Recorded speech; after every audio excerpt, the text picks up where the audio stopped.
जिक्र करते हैं हम LAC का, क्योंकि तवांग इस वक्त चर्चा का विषय बना हुआ है, क्योंकि चीन ने जो हरकत की है वो हम सबके सामने रही। हालांकि भारतीय सेना की तरफ से मुंहतोड़ जवाब दिया गया, लेकिन आज भारत की तरफ से जो युद्धाभ्यास किया जा रहा है अरुणाचल के अंदर, वो चर्चा का विषय बना हुआ है। 2 दिवसीय युद्धाभ्यास है और इस वक्त राफेल की गड़गड़ाहट सुनाई दे रही है और LAC के पास आज से युद्धाभ्यास जारी हो गया है। 48 घंटे तक चलने वाला है वायुसेना का यह शक्ति प्रदर्शन और चीन सीमा के पास सुखोई और राफेल जेट गरज रहे हैं। फिलहाल पूर्वोत्तर में चीन सीमा के पास ये 2 दिवसीय युद्धाभ्यास चल रहा है। मेजर जनरल शशिकांत इस वक्त मेरे साथ जुड़ चुके हैं, उनसे हम बातचीत करने की कोशिश करते हैं। मेजर जनरल शशिकांत जी, आपका मैं बहुत बहुत स्वागत कर रहा हूं। आपने समय निकाला है 5 के पंच के लिए गुलिस्तान न्यूज पर, आपका बहुत बहुत आभार। क्या कहेंगे आप, क्योंकि बात अगर चीन की करें तो चीन भी कहीं ना कहीं घबराया हुआ है, क्योंकि इस वक्त की अगर हम बात करते हैं तो देख रहे हैं कैसे राफेल की गड़गड़ाहट सुनाई दे रही है, लेकिन 155 किलोमीटर दूर चीन की तरफ से भी एयरपोर्ट पर कई चीजें मौजूद हैं। ऐसे आप कह सकते हैं कि जब चीन ये चाह रहा है कि भारत में ऐसी गतिविधियां हो तो चीन कहीं ना कहीं घबरा भी रहा है। इसके 2 संदर्भ हो सकते हैं। एक तो 2022 का समय, क्योंकि ये 62 का समय नहीं है, 2022 का समय है। दुनिया में भारत की ताकत देखी है, दुनिया को पता लगा है कि भारत की ताकत कैसी है। दूसरा, मैं इस संदर्भ में कह रहा हूं क्योंकि चीन, चाहे फिर गलवान की बात करें, लद्दाख के अंदर हमने देखा किस तरीके की सिचुएशन रही है, क्या आगे आने वाले समय में फिर से हिमाकत कर सकता है तवांग जैसी घटना को अंजाम देने के लिए? 2 दिन की एक्सरसाइज है भारतीय वायुसेना की, ये पहले से ही प्लान थी। ऐसा नहीं था कि ये घटना हुई है तवांग के उसके बाद से है। और जब भी एक्सरसाइज होती है तो पड़ोसी देशों को जो है पहले से ही बतलाया जाता है, जिससे कि इनको घबराने की जरूरत नहीं है। अगर फाइटर एयरक्राफ्ट जो है उनके बॉर्डर के आसपास उड़ रहे होते हैं तो ये पहले से प्लान थी। दूसरी चीज ये है कि जिस तरीके से मुंहतोड़ जवाब हमारी भारतीय सेना ने जिस तरीके से दिया है कि 50 जवान और कहाँ 300-400 चाइनीज थे और जिस तरीके से उनको भगाया, और साथ ही यही नहीं, देखिए अब तुरंत भाग गए, नहीं तो चाइना इस तरीके की एक्शन लेता नहीं है, नहीं तो वहां पे वो जमा रहता है, काफी रेजिस्टेंस दिखाता है। लेकिन वो ज्यादा घबरा गई कि अरे प्रोबेबली सरप्राइज हो गए, उन्होंने एक्सपेक्ट नहीं किया था कि इतनी तादाद में वहां भारतीय अपनी सेना आर्मी वहां पर होगी।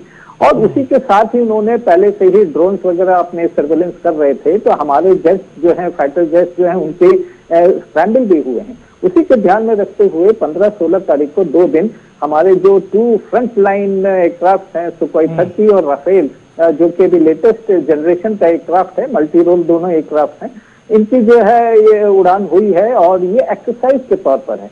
देखिए, आपको समझना होगा कि 2-3 एयरफील्ड जो है वहां पर नए बने हैं। अरुणाचल प्रदेश में सिविल एयरफील्ड एक नया बना है, जिसका प्रधानमंत्री मोदी जी ने उद्घाटन भी किया था।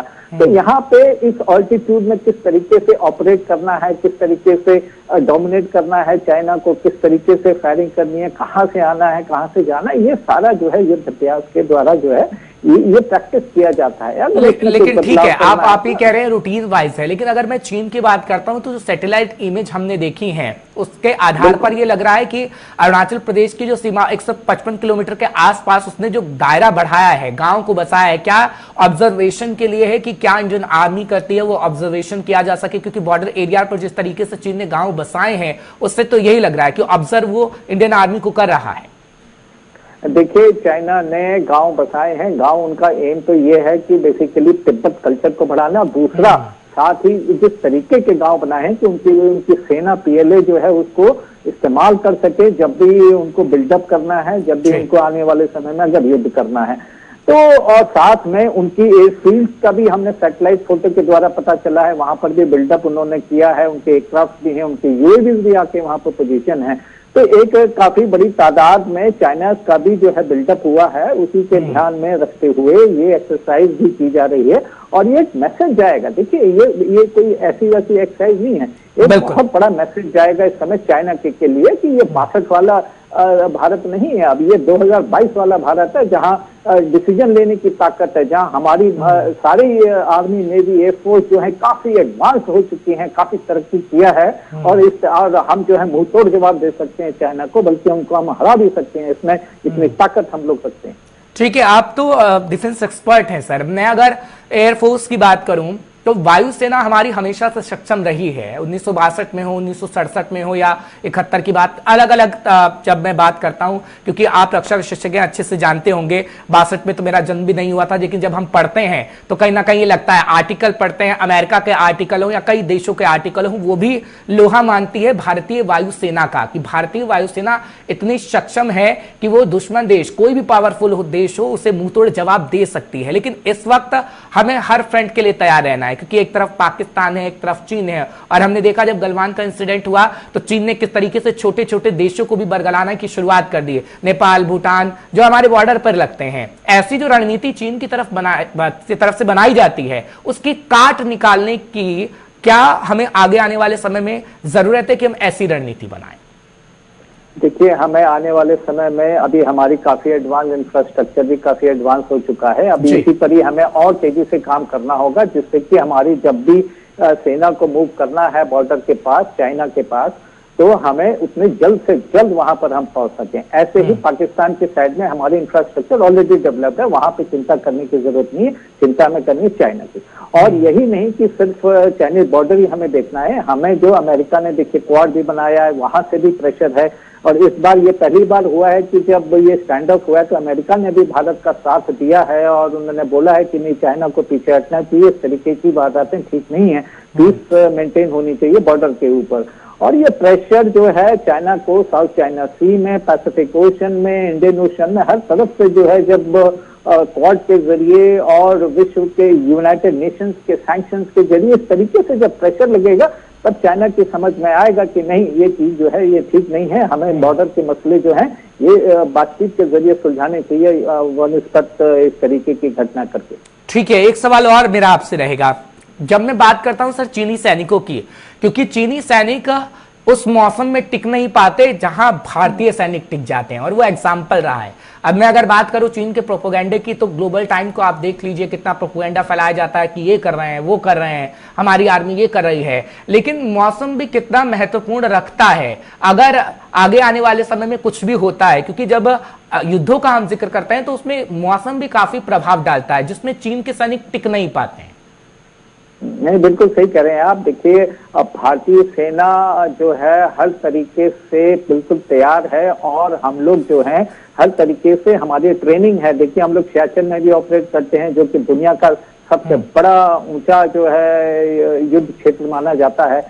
चाइना को इस तरीके की, चाइना की जो फोर्सेज हैं वो लोग इतनी ऊंचाई पे कभी आके न रहते हैं, और खासतौर पर विंटर में तो बिल्कुल ही नहीं रहते हैं। ये लोग गर्मियों के टाइम में आते हैं जबकि मौसम अच्छा रहता है, तो उनको आदत नहीं है। और इसी को ध्यान में रखते हुए उन्होंने ये सोचा कि चलिए अच्छा है, अभी विंटर आने वाला है, इससे पहले ये पोस्ट हम ऑक्युपाई कर लेंगे।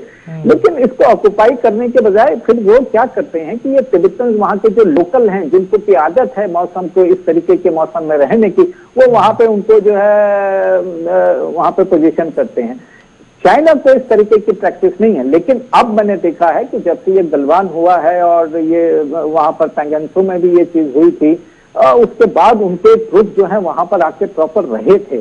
तो अब नहीं शशिकांत जी, ये भी तो देखने को मिला है ना, क्योंकि तिब्बत को वो टारगेट कर रहा है, और ये भी खबर मिली थी कि तिब्बत के लोगों को ही वो आगे बढ़ा रहा है, जो वहां पर रह पाएगा उसी को सेना में भर्ती कर रहा है। ये भी तो सिचुएशन हमने देखी थी, कितनी सच है इसमें? बिल्कुल बिल्कुल सच है, क्योंकि देखिए हमारे पास भी विकास के जो ट्रुप्स हैं, यानी कि तिब्बत के हमारे ट्रुप्स हैं, तिब्बतन बटालियंस हैं हमारे पास, और साथ में हमारी और भी जो बटालियंस हैं इन्फेंट्री की, वो भी जो है हमारे फॉरवर्ड एरियाज में रहती हैं, चाहे विंटर हो। लेकिन चाइना जो है सिर्फ ये जो वहाँ के तिब्बतन्स हैं उन्हीं को छोड़ता जाएगा।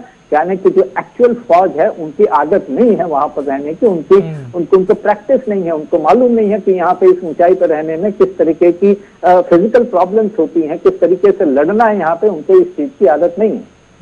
बिल्कुल सही कह रहे हैं आप। आपका बहुत बहुत शुक्रिया कर रहा हूं सर, फिर जरूर मुलाकात होगी, चर्चा हम जरूर करेंगे। और 5 के पंच पे डिफेंस एक्सपर्ट समझाने की कोशिश कर रहे थे कि ये युद्धाभ्यास रूटीन वाइज तो है, लेकिन कितना इंपॉर्टेंट है ऐसे समय में जब तवांग के अंदर चीनी सैनिक ने ऐसी गतिविधि करने की कोशिश की, जो ये मैसेज पहुंचा रहा है कि चीन की विस्तारवादी नीति लगातार बढ़ती जा रही है। लेकिन दुनिया जानती है, जिस तरीके से अमेरिका ने कहा कि चीन ने जो किया वो गलत किया।